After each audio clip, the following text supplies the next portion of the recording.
Lagpas sa taas ng gusaling yan ang namaong ipo-ipo malapit sa Mactan, Cebu. Tanaw rin ang makapal at maitim na ulap.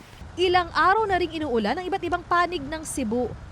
Ayon sa Pag-asa Visayas Regional Services Division, pinakamaraming ulan ang bumuhos sa mga bulubunduking barangay sa Cebu City.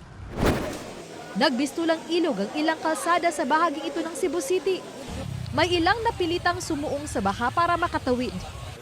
Sa Sarangani, halos abot tuhod ang baha sa barangay Baddasan sa bayan ng Tiamba.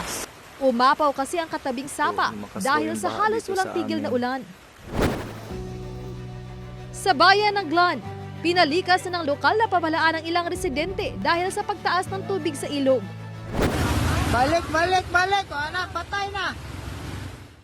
Dahil naman sa tindi ng baha sa mga kalsada, pahirapan ang biyahe ng mga motorista sa Davao City. Humambalang naman sa kalsada ang gumuhong lupa sa bahaging ito ng Arakan. Nakuhanan pa ng video ang ilan sa aktwal na pagguho. Mabuti na lang at nangyari ito bago dumaan ang ilang motorsiklo. Maya-maya pa, ganito na kalawak ang pagguho sa lugar. Hindi na rin nadaanan ng ilang kalsada sa Zamboanga City dahil sa mga pagbaha. Ayon sa Pag-asa, ang bagyong Quiapo at Habagat ang nakakaapekto sa iba't ibang panig ng bansa, kabilang ang Visayas at malaking bahagi ng Mindanao.